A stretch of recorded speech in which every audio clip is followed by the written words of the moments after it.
ગુરુ માતા સુદીક્ષાજી સાત સંગાતજી પ્રેમથી બોલજો ધન્ય નિરાકારજી. વિપસના 10મો દિવસ. આ 10 દિવસોમાં આ કલ્યાણકારી ધ્યાન સાધના જે નિયમો બતાવ્યા છે તે ખાલી એક રૂપરેખા છે. આ 10 દિવસમાં જે શીખ્યા તે માર્ગ શુદ્ધ છે, પરંતુ તેમાં જો મિક્ષણ કર્મકાંડ કરશો તો લાભ નહીં થાય. ભગવાન બુદ્ધે કહ્યું છે કે 2 પ્રકારના મનુષ્ય મળવા ખૂબ મુશ્કેલ છે. એક તો એ છે જે આ જ્ઞાન પ્રચાર કરવા છતાં તે સેવાની ઈચ્છા રાખતો નથી, અને બીજો જે પરમાત્માનો ઋણી છે, જે મહાન પુરુષે આ ખોવાયેલી વિદ્યાનું જ્ઞાન શોધી કાઢ્યું છતાં તેની ઈચ્છા નથી કે મારી લોકો પૂજા કરે. આ જ્ઞાન વિધિ 2500 વર્ષ પહેલાંની છે. ભગવાન ગૌતમ બુદ્ધ બતાવેલ છે અને તેમની પછી સંભાળીને રાખી છે. એ બધાને ધર્મનો બહુ જ મોટો ગુણ છે કે લાભ થયો છે. કામ ધ્યાનનું શરૂ કરતાં જ 3 રત્નોનું શરણ લીધું હતું. તે શરણ ગૌતમ બુદ્ધનું નહીં, પણ તે જ્ઞાનનું લીધું હતું. પછી ધર્મનું શરણ ગ્રહણ કર્યું છે, પરંતુ કોઈ પણ સંપ્રદાયનું કરવાનું કહ્યું જ નથી. ધર્મની સાથે કોઈ સંપ્રદાય બનાવવાનું કહ્યું નથી. જે સાચું ધર્મ જાણ્યા પછી કોઈ પણ સંપ્રદાય ઊભો કરતો જ નથી. તે સાચો મુક્ત થઈ જાય છે. જ્ઞાની જાણી કોઈ સંપ્રદાય ઊભી કરતો નથી. જીવનભર તે મહાપુરુષે પણ એ જ ભલામણની ચેતવણી કરી છે. કોઈ પણ મનુષ્ય સાચા ધર્મને જ ભૂલી ન જાય, ધર્મના સારરૂપી પરમાત્માને ખોઈ ન બેસે. જે લોકો જ્ઞાન પ્રાપ્ત કરી મુક્ત થઈ ગયા છે તેમણે આ શુદ્ધ ધર્મ જ આપ્યો છે. કોઈ પણ સંપ્રદાયનો ધર્મ આપ્યો જ નથી. શુદ્ધ ધર્મ તો જ્ઞાન જ આપે છે. તેમાં સંપ્રદાયના વાડા બાંધતા નથી, જાતિ ભેદ રાખતા નથી. ધર્મ બધાને માટે કલ્યાણકારી હોય છે. ધર્મનું રક્ષણ એટલે કે હું ધર્મનું પાલન કરીશ, ધર્મના રસ્તા પર ચાલીશ, અને પછી સંઘનું શરણ એટલે તે જ્ઞાની લોકો જે રસ્તે ચાલ્યા તે રસ્તે ચાલીશ. જેણે શુદ્ધ ધર્મને ધારણ કરીને સંત બની ગયા છે તે આર્ય બને છે. સંત કાળા હોય કે ગોરા હોય, સંત આ દેશના હોય કે બીજા દેશના હોય, કોઈ પણ જાતિનો ભેદ ના રાખવો કે સંપ્રદાયના રાખવો. આ ધર્મનું શરણ ગ્રહણ કર્યું, તેથી આપણને પણ સંત બનાવી દે છે. પછી 5 શીલ લીધા, એનો અર્થ પણ યોગ્ય રીતે જીવનમાં ઉતારવો છે. આજે શબ્દ તે ભગવાન બની ગયા છે. પંચશીલ કહ્યો તો બૌદ્ધોને જાણે અણુવર્ત કર્યા છે, તો જૈનોને જાણે અમો જ્ઞાની થઈ ગયા, અને યમ નિયમ કર્યા તો હિન્દુઓ જાણે અમો જ્ઞાની થઈ ગયા. 10 કમાન્ડમેન્ટ્સ કર્યા તો ઈસાઈઓ જાણે અમે જ્ઞાની થઈ ગયા. આ દરેક શબ્દ બહુ જ પ્રિય લાગે છે, પણ ફક્ત શબ્દોના ઉપયોગથી શું લાભ થાય? મૂળ વાત તો એ છે કે આ શબ્દોથી લોકો તેવા ગુણ જીવનમાં ઉતારે. આજે પંચશીલ લીધા તેનું પાલન કરે, જે દેવી દેવતા છે તેના ગુણ કર્મને સ્વભાવ જીવનમાં ઉતારે. બાકી ખાલી શબ્દ બોલવાથી લાભ થતો નથી. તો ધર્મના માર્ગ પર ચાલવા માટે જરૂરી છે કોઈ પોતાની જાતને બૌદ્ધ કહે, જૈન કહે, હિન્દુ કહે કે મુસ્લિમ કહે, તેનાથી કોઈ ફરક પડતો નથી કે લાભ થતો નથી. ખાલી શીલનું પાલન કરવું, જે આપણા અંતઃકરણના ઊંડાણમાં આત્માની શોધ કરવાની છે, અથવા તે કાર્ય છે. જો આપણે પંચશીલનું પાલન નહીં કરીએ તો આપણી સમાધિ સમયકુ નહીં થાય, આપણી સમાધિ સાચી સમયની નહીં થાય.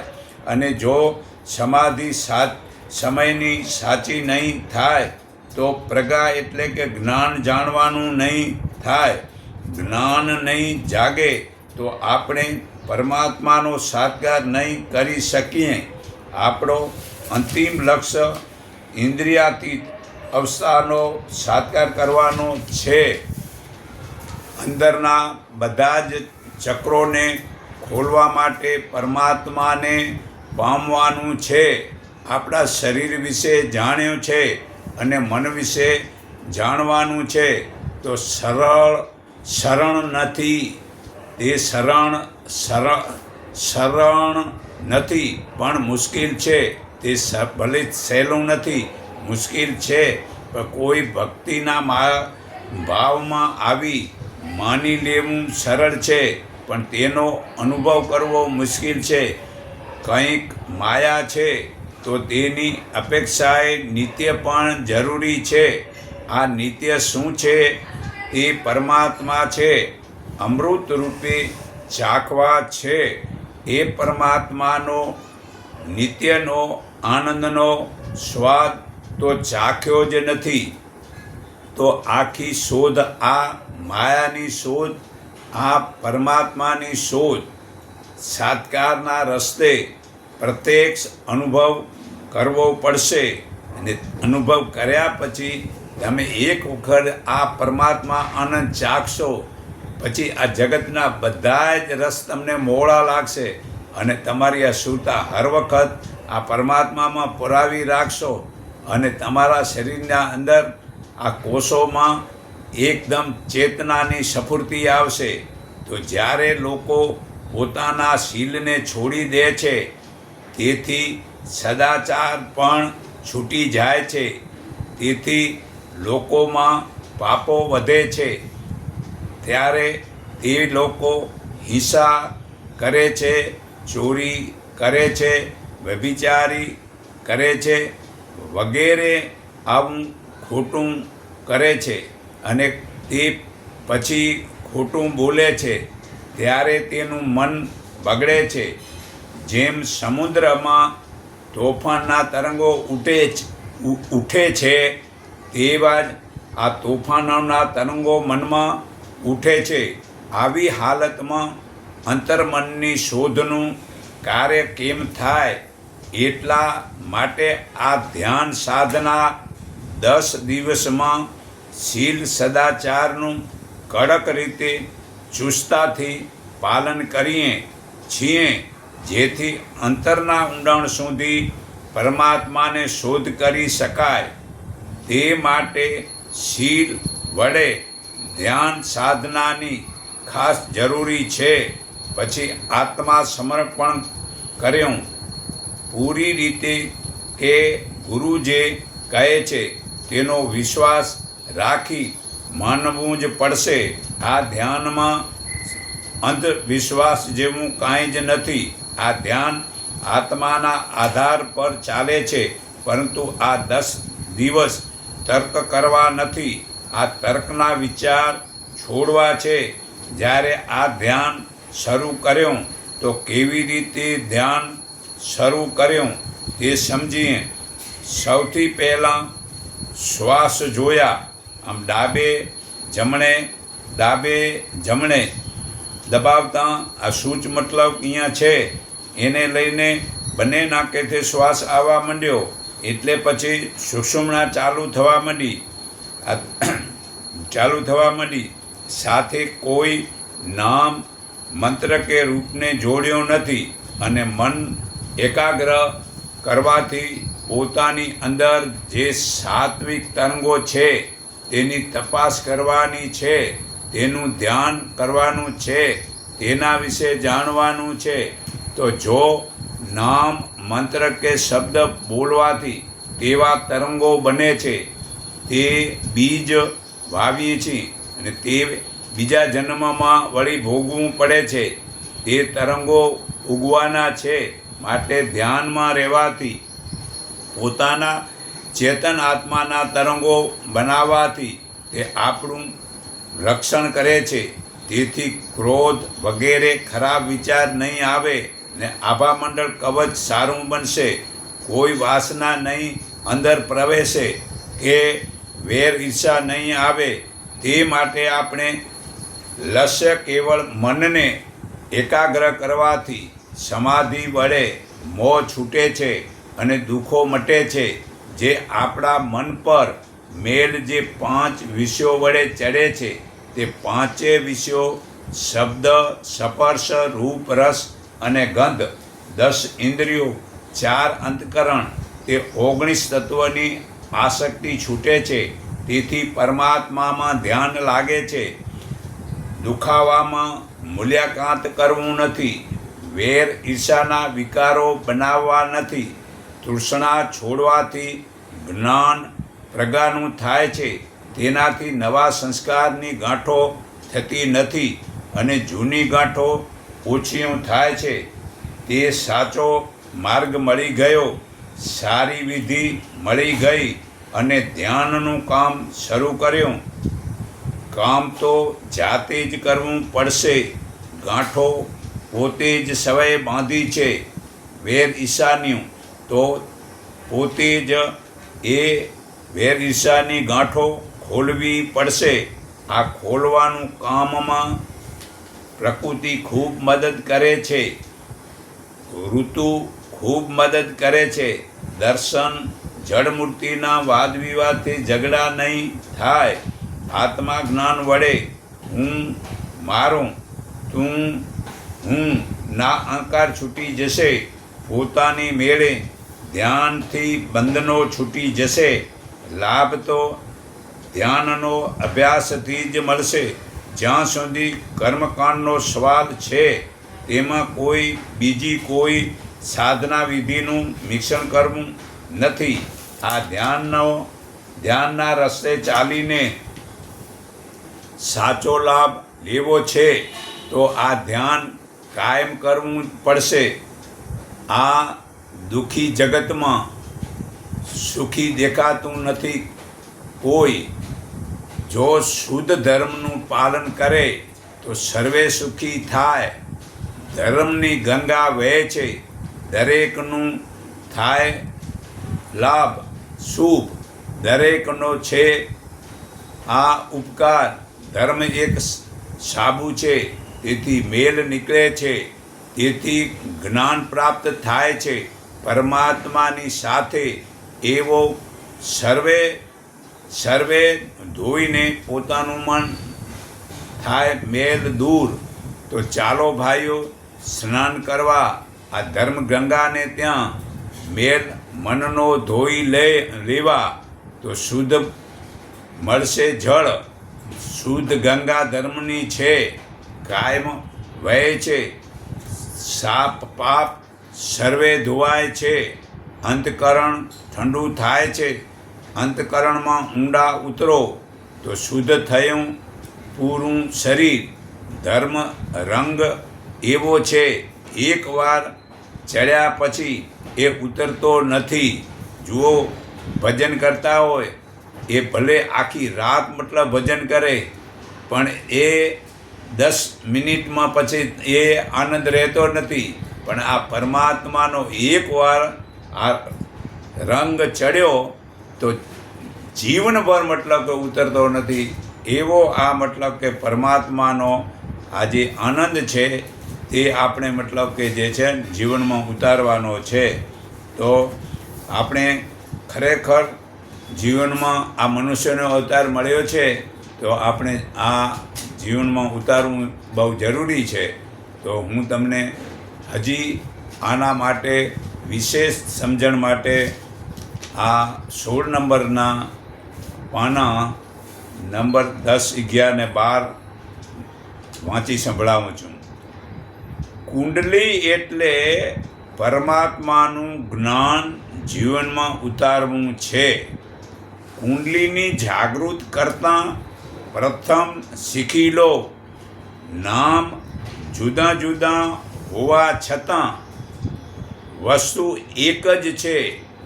સિદ્ધિ પુરુષોનો હરઘોરી કહેવાય છે. હરઘોરી કહેરા સિદ્ધિ પુરુષો આ કુંડલીને હરઘોરી કહે છે.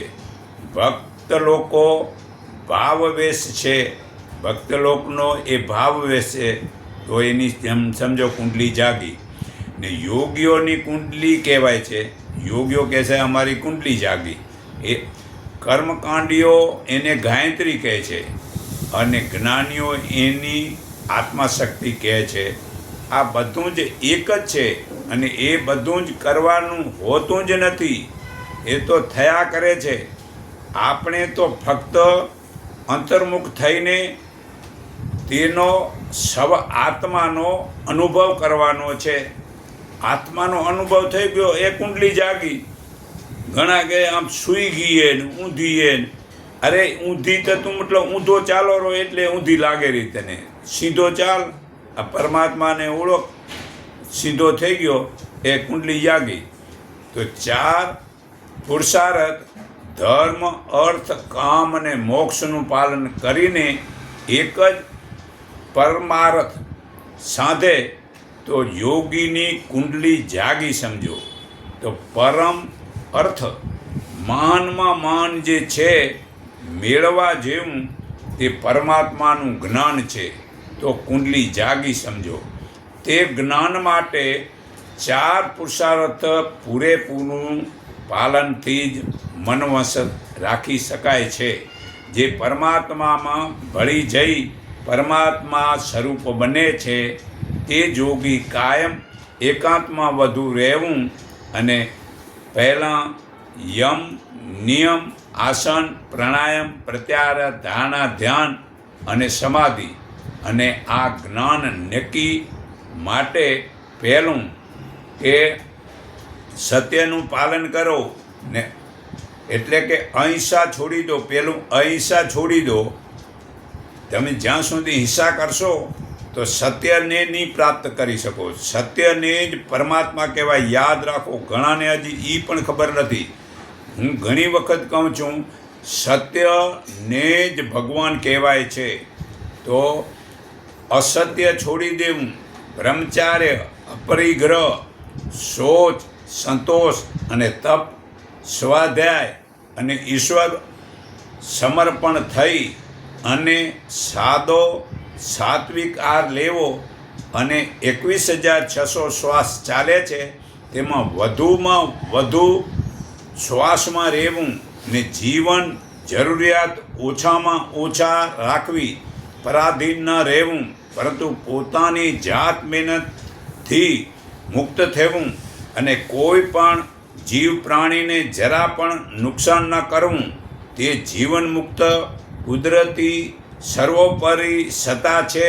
તે કુંડલી જાગૃતથી સત્ય કર્તવ્યથી આત્મા અને મન બેવ વડે જગત બધું પરમાત્મા રૂપ જોવું અને કામ, ક્રોધ, લોભ છોડી, અભિમાન છોડી, નામ મંત્રને રૂપ છોડી, મૌન, એકાંત અને ઉપવાસ વડે અંતર્મુખી થઈ નાભીમાં ચિત્તને સ્થિર કરીને નિરાકાર પ્રભુમાં એક સ્વરૂપ થવું. તો કુંડલી જાગી સમજો. તે વેર ઈર્ષા કોઈથી કરતો નથી અને વિશ્વને ઈશ્વર સમજીને નમી જાય છે. તે મનુષ્ય જીવન સફળ થાય છે ને તેની કુંડલી જાગી સમજો. તો કુંડલી એટલે પરમાત્માનું જ્ઞાન જીવનમાં ઉતારવાનું છે. તો આ 11મા પાનામાં અજ્ઞાન છૂટે તો આત્મા જ્ઞાન વડે પરમાત્માને પામે છે. જ્ઞાન માટે મૂળ પ્રકૃતિના 24 તત્વોને જાણવા, પછી વેર, ઈર્ષા, સુખ, દુઃખ, ચેતના, ધીરજ અને સ્થૂળ શરીરના આ વિકારો કાઢીને અભિમાન છોડી દંભ ન કરવો, અહિંસા, શરીર, મન, વાણીથી કોઈને દુઃખ ન દેવું, ક્ષમા ભાવ, મન અને વાણીની સરળતા, માતા પિતા ગુરુની સેવા કરવી, શરીર અને અંતઃકરણની શુદ્ધિ, મન બુદ્ધિ ચિત્તની સ્થિર કરવું ને ઇન્દ્રિયોના વિષયોમાં વૈરાગ ઉત્પાદન કરવો અને અંદર અહંકાર છોડી દેવો. જે જન્મ, મૃત્યુ, વૃદ્ધાવસ્થાના રોગ, વ્યાધિ વગેરે દોષોને મૂળ કારણને જાણવું, આસક્તિ છોડવી, ભોજનની, ધનની, સ્ત્રીની, કપડાની, ઘરની, જગતની, પુસ્તકની, તે 7 વાસનામાં રહેવું નહીં. અનુકૂળ અને પ્રતિકૂળ પ્રાપ્તિમાં ચિત્તને સમાન રાખવું.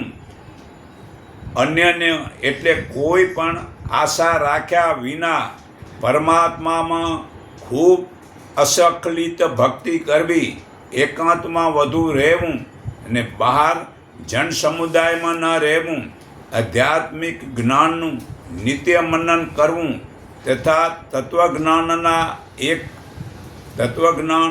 એક જ પરમાત્મા, બીજો આત્મા, ત્રીજી પ્રકૃતિ, મૂળ માયા અને સત્વગુણ, રજોગુણ અને તમોગુણ, આ 3 ગુણોવાળી માયા કહેવાય છે.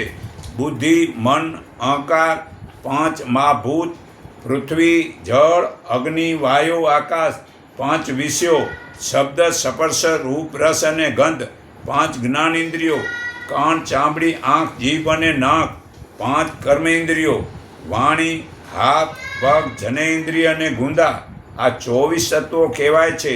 તે તત્વનું જ્ઞાન વડે સર્વત્ર પરમાત્માને જોવા અને જ્ઞાન કહેવાય છે. આ ગીતા અધ્યાય 13 શ્લોક 6 થી 12માં પુરાવો છે. અને જે તેનાથી વિપરીત એટલે કે જુદું છે તે અજ્ઞાન છે. આ ગીતા અધ્યાય 16 શ્લોક 12 જે હજારો આશાઓથી બંધાયેલા કામ, ક્રોધ, લોભના વિષયોથી, અન્યાયથી, ધન વડે મોજ શોખ કરે છે, જ્યાં ત્યાં ફરે છે, એકબીજાનો વેર કરે છે. હે અર્જુન, અસુરી લોકો આ પરમાત્માને જાણતા નથી, તેને પરમાત્મા નરકમાં નાખે છે. જે લોકો શાસ્ત્ર વિધિ છોડીને પોતાની ઈચ્છા મુજબ મનમાન્યું વર્તન કરે છે, જે જન્મ દિવસ ઉજવવો, લગ્નમાં વિદેશી રિવાજ કરવા, તહેવારોમાં ફટાકડા ફોડવા, હોળી હળગાવી, દહીં મટુકી ફોડવી, તે અસુરી છે. તેવું ક્યાંય ગીતામાં બતાવેલું નથી અને તેવું છોડતાય નથી. તો આ ભારત આઝાદ ત્યારે કહેવાય કે કોંગ્રેસ જે અંગ્રેજોના નિયમ છોડાવે તો ભારત આઝાદ માટે કોંગ્રેસ વગેરે સરકાર અંગ્રેજોના કાયદા બંધ કરાવે. ભારત આઝાદ ત્યારે ગણાય કે કોંગ્રેસ ગાયોના હત્યારાને જ મદદ કરે છે તેમના વોટ માટે. કારણ કે કોંગ્રેસ સરકાર જે જવાહરલાલ નહેરુના ઘરમાં હિન્દુ કોઈ પણ નથી, બધા જ મુસલમાન અને ખ્રિસ્તી અંગ્રેજોના લોકો છે. તેથી અંગ્રેજો જે ભારતમાં રહીને ભારતની કંપનીઓનું ટેક્સ ખૂબ વધારી નાખ્યો અને વિદેશી કંપનીનું ટેક્સ વિના વેચવાથી લોકો વિદેશી વસ્તુ સસ્તી મળવા તે વિદેશી વસ્તુ વાપરવા લાગ્યા. તેથી ભારતની કંપનીઓ બંધ થઈ ગયું તો હજુ એ જ કોંગ્રેસ જૂના કાયદાને કારણે લોકો વિદેશી વસ્તુ જે ઘરમાં ફર્નિચર ચીન વગેરેનું વાપરે છે અને કોર્ટમાં જે ચુકાદો પહેલા દિવસે થવો જોઈએ તેની જગ્યાએ મનુષ્ય મરી જાય પણ ચુકાદો થતો જ નથી. કેસ કરનારો હાજરી આપે પણ સાથે પક્ષવાળો ન આપે તો ચાલે. લોકો જો વિદેશી રીત રિવાજ તમામ જે બંધ કરે, લગ્નમાં રિસેપ્શન અને જન્મદિવસ અને વિદેશી રમત ક્રિકેટ, તો આ કરોડો રૂપિયા અને લોકોનો સમય બચે. રમત રમવી તે બાળક નાની ઉંમરના હોય ત્યારે ભણવું, ખાવું ને રમવું તે બરાબર છે, પણ જે પ્રમુખ, મંત્રી કે રાજાની પદવીના 50 વર્ષથી મોટી ઉંમરના જો રમે તેવું વેદ, ગીતા વગેરે ધાર્મિક ગ્રંથમાં બતાવેલું નથી તો તે વિદેશી વસ્તુ ઘરમાં લેવી નહીં અને વિદેશી ક્રિકેટ રમવી નહીં. તહેવારોનો અર્થ છે ઉપવાસ રાખી રાજા કે જ્ઞાની પાસે જઈ જ્ઞાન મેળવું અને રાજા વગેરે પાસેથી પોતાના રક્ષણ માટે જવું અને જ્ઞાન મેળવું. ત્યાં તો હાલમાં હલવા, પૂરી, ભજીયા વગેરે ખાઈને જે નાચવું, ગાવું તે ભક્તિ નથી. તહેવારમાં એકબીજાના દુઃખનો હલ કરવાનો છે. ત્યારે જે કોઈ દુઃખી છે કે કેના સગપણ થતા નથી તો એકબીજાના ભેળા બેસીને હલ કરવાનો તહેવાર છે. ભાઈ, તહેવારમાં પતંગ ઉડાડવા ગાંડાની માફક બની જાય છે. વળી હોળીનો રંગ ઉડાડવો તે પણ ભૂલ છે અને દિવાળીના ફટાકડા ફોડવા તે પણ ભૂલ છે. દહીં મુટકી ફોડવી તે ભૂલ છે. શિવરાત્રિનો ભાંગનો નશો કરવો તે ભૂલ છે. શું તહેવારો કહેવાય? આઝાદ તો તેને કહેવાય જે આ ભારતના સંસ્કારથી જીવન જીવાય તો જ આઝાદ કહેવાય. તો આપણે ખરેખર શરીરમાં જો સાર એટલે પરમાત્માને સાર કહેવાય છે, તો એ સાર છે તે જીવનમાં ઉતારી લો. જે ખરાબ છે તેને આંખેથી જોવાનું છોડી દો ને જ્યાં આપણી દૃષ્ટિ શુદ્ધ થાય તે પરમાત્મા સાવ પાસે છે. આ ગીતા અધ્યાય 13 શ્લોક 16 પુરાવો છે. તે પરમાત્મામાં આ સમાન દ્રષ્ટિ લો, બનાવી દો. સત્ય છે તે જ જીવનમાં ઉતારી લો. સત્યને જ પરમાત્મા કહેવાય છે. તે પ્રાણી માત્રના હૃદયમાં છે. આ ગીતા અધ્યાય 10 શ્લોક 20 પુરાવો છે. ત્યાં મૂર્ખા પથ્થરની મૂર્તિમાં સત્ય શોધવા જાય છે. જે આંખ જોયું હોય, સાંભળ્યું હોય કે સૂંઘ્યું હોય તે જ કહેવું તે સત્ય છે. પરબ્રહ્મ સત્ય છે. આ ખરેખર જ્યાં સુધી આપણે ધર્મની સુધી પુરુષાર્થો વડે મોક્ષ મળે છે. એટલે ધર્મ એક તો દેશ સુધી જોઈએ, બીજું સમય સુધી જોઈએ, ત્રીજું મંત્ર સુધી જોઈએ, ચોથું શરીર સુધી જોઈએ, પાંચમું વિચાર સુધી જોઈએ, છઠ્ઠું ઇન્દ્રિયોની સુધી જોઈએ અને સાતમું ધન સુધી જોઈએ. આ 7 સુધી વડે જ ભક્તિમાં મન લાગે છે.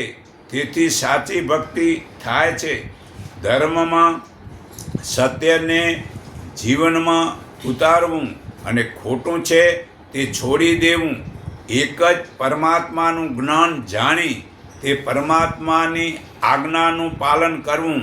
વેદ વગેરે શાસ્ત્રોના પ્રમાણે વર્તન કરવું તથા જેને ધારણ કરવાથી પોતાનું, સમાજનું અને રાષ્ટ્રનું કલ્યાણ થાય છે તેને ધર્મ કહેવાય છે. અર્થ, ધર્મપૂર્વક ધન કમાવવું તેને અર્થ કહેવાય છે. મતલબ કે ખોટું, છળ કપટ, દગો વગેરે ખોટો વ્યસન છોડીને સચ્ચાઈને ઈમાનદારીનું ધન કમાવવું તે અર્થ કહેવાય છે. કામ જે ધર્મથી જે ધન ભેગું કરવામાં આવ્યું છે એ ધનથી ભોજન ખાઈ પોતાની પત્નીને ઋતુદાન ભાવથી ભક્ત, દાતારી અને શૂરવીર સંતાન બનાવવા તે કામ કહેવાય છે. હે અર્જુન, કામ અને વેર વિનાનું બળવાનોનું બળ પણ હું જ છું. હે અર્જુન, આ પ્રાણીઓમાં રહેલો ધર્માનુકૂળ કામ, ભોજન, પાન વગેરેની ઈચ્છા તે પણ હું જ છું. આ ગીતા અધ્યાય 7 શ્લોક 11માં પુરાવો છે. છતાં હે અર્જુન, નિત્યનો કામ તે દુશ્મન છે. જ્ઞાનીઓનું જ્ઞાન એનાથી ઢંકાઈ જાય છે.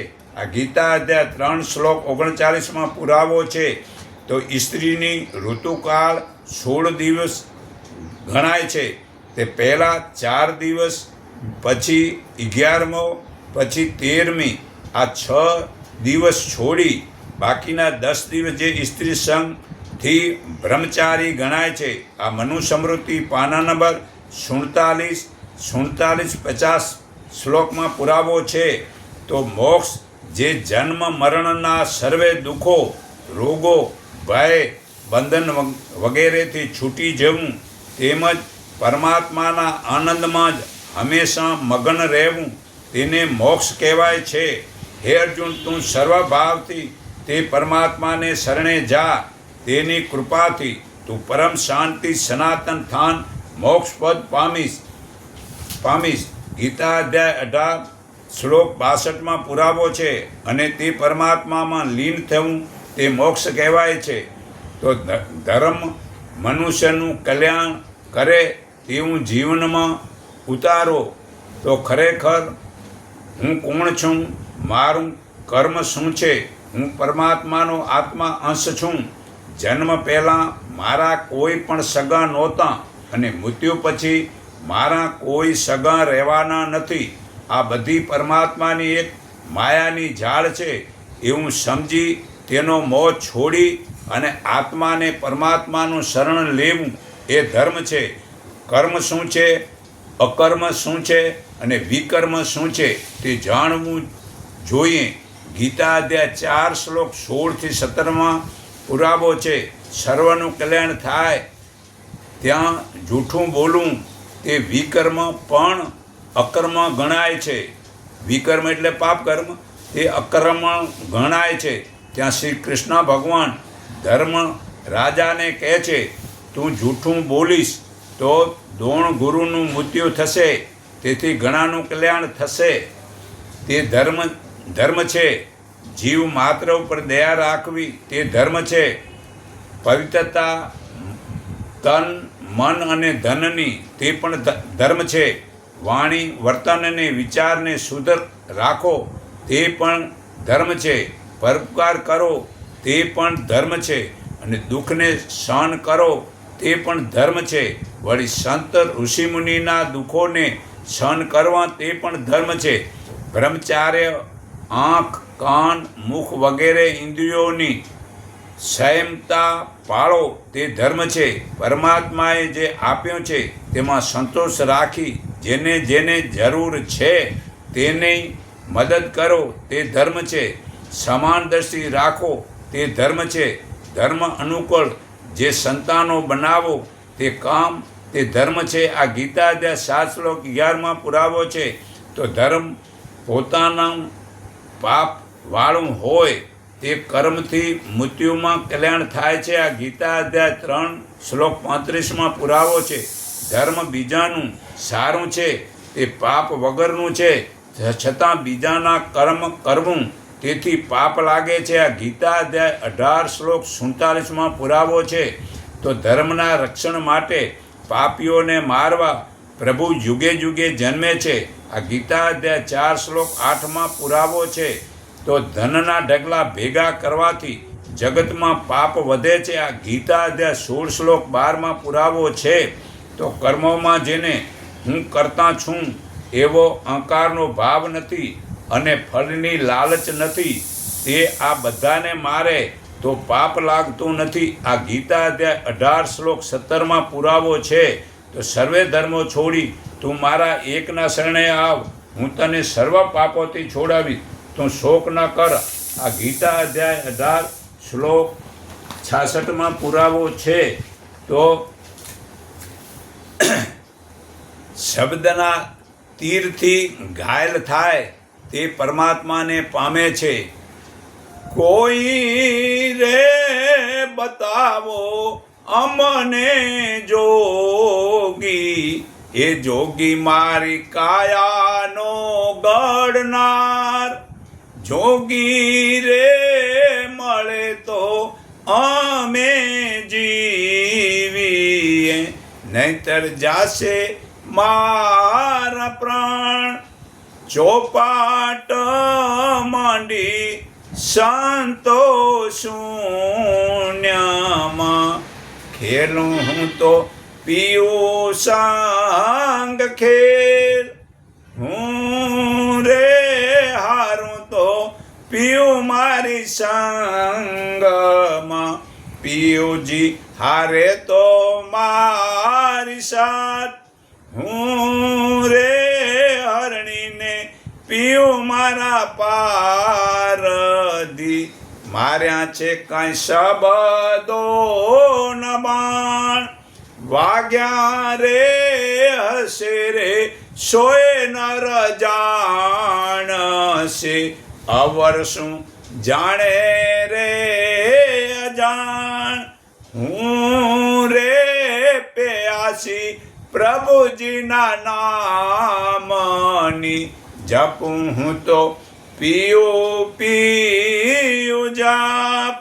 મચ્છંદર પ્રતાપે ગોરખ બોલિયા, તન મન ધન રહ્યા રે સમાય. જોગી એટલે નિરાકાર પ્રભુના દર્શન. બ્રહ્મ જ્ઞાન જીવતા ગુરુ કરાવે છે. તે તત્વજ્ઞાનીઓ ઉપદેશ આપશે, તેમને પ્રણામ કરી, તેમની સેવા કરી, તેમને પ્રશ્ન પૂછી તે જ્ઞાન તું જાણી લે. આ ગીતા અધ્યાય 4 શ્લોક 34માં પુરાવો છે. વળી તે પરમાત્માને હું ક્યારે જાણી લઉં, એવી લગ્નથી પરમાત્માને પ્રાર્થના કરવાથી તે પરમાત્મા આપણી પ્રાર્થના સાંભળીને જીવતા સદ્ગુરુ જ્ઞાની મોકલીને તે પરમાત્માના દર્શન કરાવે છે. તે જ્ઞાન જાણી સારી નીતિ નિયમથી સારું જીવન જીવવાનું જ્ઞાન થાય છે. તે જ્ઞાન થયા પછી પરમાત્મા અને આત્માનો ભેદ છૂટી જવાથી એ પરમાત્મા હારે કે હું હારું છું, તે હારે કે જીતે, તો એવો ભેદ રહેતો નથી. તે જ્ઞાનનું તીર લાગે છે ત્યારે તે જ્યાં ત્યાં ફોકટ ફરતો નથી. એકાંતમાં પરમાત્માને યાદ કરે તેવું એકાંતમાં રહે છે, તેને એ તીર લાગ્યું સમજો શબ્દનું. તેથી ઘાયલ થાય તે એકાંતમાં વધુ રહે. જે મનુષ્યને પરમાત્માનો પ્રેમ રસ ચાખે છે તે અમૃત પીવાથી તે પરમાત્માને નિરંતર યાદ કરે છે. તે મનુષ્ય તનથી મનથી ધનથી કોઈ પ્રકારનું ખોટું કરતો નથી. તે જ્ઞાન જાણ્યા પછી નાત જાતનો ભેદ રાખતો નથી. જેને માયાનો મોહ છૂટે ત્યારે દેહ દશા ભૂલાઈ જાય છે. તે શિષ્ય ધન મન ને તન ગુરુને સોંપી દે છે. તે ગુરુ કહે તેને તન મન ધનનો ઉપયોગ કરે છે. તે જ્યાં ગુરુ કહે છે ત્યાં એ તન મનનો ઉપયોગ કરે છે. તેને જ્ઞાનનું અભિમાન રહેતું નથી. તે અલગ લખાય નહીં. તે જાણી લો તે જ પરમાત્મા છે. તો જીવન મુક્તિ નાદને શબ્દ સાંભળે તેનું મન પરમાત્મા લીન થાય છે. તો જીવન મુક્તિથી લાભ કેટલો મોટો થાય છે તે જાણો. એક ક્ષણ મન સ્થિર થવાથી આખી પૃથ્વીનું શ્રેષ્ઠ જોગી ગણાય છે. આખી પૃથ્વીમાં એ શ્રેષ્ઠ જોગી ગણાય છે. ગીતા અધ્યાય 6:47 પુરાવો છે. તે યોગી અગ્નિહોમ કરવા કરતાં વધારે સારો છે. તે યોગી તપસ્વીઓ કરતાં વધારે સારો છે. તે યોગી જ્ઞાનીઓથી પણ વધારે સારો છે. માટે હે અર્જુન, તું યોગી થા. આ ગીતા અધ્યાય 6:46 પુરાવો છે. વળી જે નાદનું સદાન પ્રાણ તથા અપાનને એક કરી દ્રષ્ટિને નાકના ટેરવે રાખી સારા ભાવથી બે હાથની આંગળીઓ વડે નાકે ફરતી શ્વાસ વડે સુષુમ્ના ખોલીને બંને આંગળીઓ કાનમાં નાખીને નાદને જે શબ્દ નાદને સાંભળે છે પછી તેમાં મન લીન થાય છે તેને કર્મોનું પાપ લાગતું નથી. અજ્ઞાની સૂર્યના ઉગવા અને આત્માની વચ્ચે કર્મ કરવું. અજ્ઞાનીને સૂર્ય ઉગવા ને આત્માની વચ્ચે કર્મ કરવું. પરંતુ જેનો ચેતનરૂપી સૂર્ય ઉગી ગયો છે, ચેતનરૂપી સૂર્યનું જ્ઞાન થઈ ગયું છે, તેનો સૂર્ય ઉગતોય નથી કે આથમતો જ નથી. તે પરમાત્માના દર્શન કરનારને કોઈ કર્મ કરવાના રહેતા જ નથી. તે શબ્દ મંત્ર નામ રૂપને છોડી દેવાથી ઉન્મની અવસ્થા પ્રાપ્ત થાય છે. તેને લીધે પરમાત્મા સાથે એકતા થાય છે. ના ઉન્મની અવસ્થાથી મન વિનાની સ્થિતિ થાય તેને નિશ્ચય અવસ્થા, તેનું એ જ ધ્યાન છે. સર્વે કર્મો છોડી દેવા તે અવાહન છે. તે નક્કી જ્ઞાન તે એનું આસન છે. મન રહિત થવું તે પાદ છે, અધર્ય છે. અમૃત વૃત્તિ તે એનું સ્નાન છે. એના માટે સ્પેશિયલ કાંઈ ગંગાનું જળ સ્નાન કરવાની જરૂર નથી. આ પરમાત્મામાં આપણી આ વૃત્તિ એમાં પુરાણી, આ વૃત્તિ કહો, અસુરતા કહો, આમાં પુરાણી તો એ સ્નાન થઈ ગયું સમજો. બ્રહ્મની ભાવના તે ચંદન છે. દર્શન એ અક્ષય એટલે ચોખા છે. જ્ઞાન તે ફૂલ છે. ચેતન અગ્નિ તે ધૂપ છે. ચેતન રૂપ તે દીવો થયો સમજો. અને આ જ્ઞાન નક્કી થયું તે એની પ્રદક્ષિણા છે. તે હું છું એવો ભાવ તે નમસ્કાર છે. અને મૌન તે સ્તુતિ છે. સંતોષ તે વિસર્જન છે.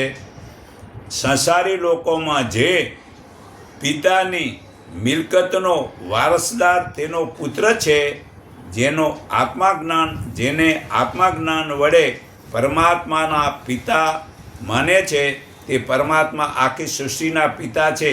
તો તે પરમાત્માનો હું પુત્ર છું તેવું જે સમજીને તેને પૂજે છે ત્યારે સર્વ દેવોની પૂજા થઈ ગઈ સમજો. જો ઝાડના થડમાં પાણી રેડવાથી આખું વૃક્ષ લીલું રહે છે, તેમ પરમાત્માને પૂજવાથી સર્વ દેવી દેવતાઓ પૂજાઈ જાય છે. તેને પછી પૃથ્વીમાં જુદા જુદા દેવી દેવતાઓને પૂજવાની જરૂર રહેતું નથી. ખાલી એક પરમાત્માને જો પૂજે તો આખી પૃથ્વીનું દાન દીધું એવો લાભ મળે છે. તો મોક્ષ માટેની યોગ્યતા કોને મળે છે? મોક્ષ માટેની યોગ્યતા સાથી મળે છે. ઇન્દ્રિયોના સંયમથી, વેર ઈચ્છાને છોડવાથી અને ભૂત માત્રની હિંસા ન કરવાથી સાધુ સંસારી સંન્યાસી મોક્ષ માટે યોગ્ય થાય છે. પરંતુ સંસારના સ્વરૂપને તેણે વિચાર કરવો પડે છે. કર્મના પાપથી એટલે કે ખોટા કર્મ ન કરવાથી નિંદા થાય. તે કર્મ ન કરવાથી જે લોકોની ગતિઓના નરકમાં તેમના પડવાનો જે ભય લોકમાં મળતા દુઃખોનો યાદ કરવાથી, પ્રિયજનોના વિયોગના દુઃખોને યાદ કરવાથી ને અપ્રિય પ્રાણી પદાર્થોના સમાગમના દુઃખથી, વૃદ્ધ અવસ્થાના દુઃખો જોવાથી અને જે વ્યાધિઓના દુઃખોને યાદ કરવાથી વળી આત્મા આ શરીરમાં નીકળે છે ને ફરી ગર્ભમાં આવે છે, હજારો તથા કરોડો યોનિઓમાં આવજા કરે છે, તેનો પણ વિચાર કરવો. વળી ભૂતોને જે દુઃખો થાય છે એ દુઃખોને યાદ કરવાથી પાપના કારણે થાય છે, અને તેમને જે દુઃખનો આનંદ થાય છે તે ધર્મના કારણે જ થતાં પરમાત્માના સાત્કારના લીધે થાય છે. તે પણ વિચારવું યોગ્ય. વડે પરમાત્માનું સૂક્ષ્મપણું જોયા કરવું તે શ્રેષ્ઠ યોગી છે. આ ગીતા અધ્યાય 6 શ્લોક 47 પુરાવો છે. તથા જે પાપી દેહોમાં તથા જીવોના જન્મનો પણ વિચાર કરવો, સમાન દ્રષ્ટિ રાખવી એ જ ધર્મ છે. અને શરીરને ટીલા ટપકા માળાથી શણગારવું તે ધર્મ નથી. જીવોની રક્ષણની કાળજી રાખવી, શરીરને દુઃખ પડતું હોય તો પણ તે લોકોને જીવોના રક્ષણ માટે રાત ને દિવસ હંમેશા જોઈને જ ધરતી પર પગે ચાલતા જોઈને ચાલવું. અજાણતા થતી હિંસાની પણ શુદ્ધિ માટે રોજ સ્નાન કરી પ્રાણાયામ કરવા. તે પ્રાણાયામ જ શ્રેષ્ઠ તપ છે. તે પ્રાણાયામથી પાપો બળે છે. અંતરના આત્માની ગતિને જાણવી, તે જાણીને પરમાત્મામાં સ્થિર રહેવું. તે પરમાત્માના દર્શન પામેલા લોકો કર્મોથી બંધાતા નથી, તે પરમાત્માને પામે છે. આ મનુસ્મૃતિ પાના નંબર 126 શ્લોક નંબર 60 તે 75 પુરાવો છે. તો હું સર્વના હૃદયમાં રહેલા પરમાત્માને હું મારા હૃદય ભાવથી સર્વને નમન કરું છું કે એકને ઓળખો, એકને માનો, એક સંગઠિત થાવ. એટલું કહી હું મારી વાણી વિરામું છું.